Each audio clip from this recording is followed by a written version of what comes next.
Hey, what's going on guys? My name is Silentcore and this is going to be my guide on preparing for the Gielinor Games. And you guys may have noticed that there's a little holiday event symbol at the centre of Varrock, and a little sort of factory looking ordeal. And if you trade Omad Arrow, who's standing on the little wooden crate thing, you can see the shop and you can see your current contribution points and what all the rewards are going to be. And although you can't buy anything, all the rewards are currently locked, it is really worth it to start building up your points now, so when these are unlocked, you know you're going to have a big head start on everybody who just starts it as soon as it's unlocked. So the Gielinor Games preparation is a daily activity. It only takes maybe 5 to 10 minutes to complete, and you should be getting around 100 to 200 contribution points per day. And there's 3 different things you can do to help them out every single day, and I'll quickly show you how they work and how they're done. And I'm also going to link in the description the RuneScape wiki page. That really helps with the catering part, and I'll go through that first. So if you talk to Omad Arrow and say, how can I help, he'll give you 3 different options. I prefer to go with the catering one first, but there's no specific order, it's just 3 things you got to do.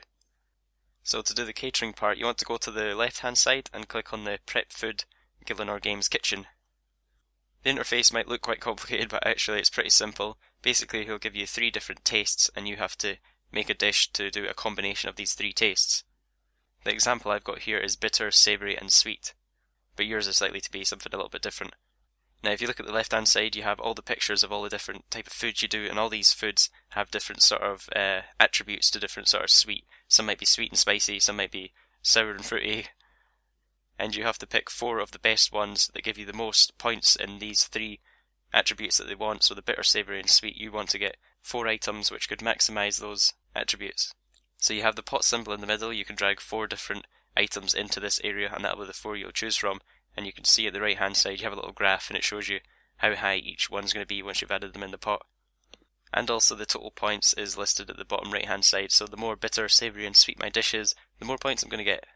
And thanks to the RuneScape wiki, it's made it so easy for us. For any combination of attributes, it's given us the 4 best items to use in it, so we don't even need to think about what they all do. We can just look it up. So I looked up my bitter, savoury and sweet, and I saw the 3 best ones were mint, coffee beans, pepper and phyllo pastry, and that gave me 26 points. Once you click cook, you'll get a little pastry thing in your inventory, and just use this on Omad Arrow and he'll tell you the next piece of food he wants you to make, and you have to make 3 different ones. I was pretty lucky and had exactly the same one all 3 times. So once you've used all 3, he'll tell you he has all the food he needs today, and you'll be able to help him out with the next part. I went with, I'd like to help by making the building components. So to do this you'll need a pickaxe, and you go to the little scrap heap pile which is sort of at the southeast side of the stall. He'll ask you to make 7 medals, but the metal type is dependent on your smithing level. So if you have over 40 mining and 40 smithing, you'll be asked to make gold medals. And it makes it really easy for us. You'll only get the ore nuggets in your inventory that you need to make the medals. To make 1 medal you'll need 2 nuggets, so I mined 14 gold nuggets and that got me 7 gold medals. And to make them into medals you just click on Smelt in the Gielinor's Game Forge. And yet again just use them on Omad Arrow and he'll tell you that he has all the medals that you'll need today. So on to the final part, which is making building components.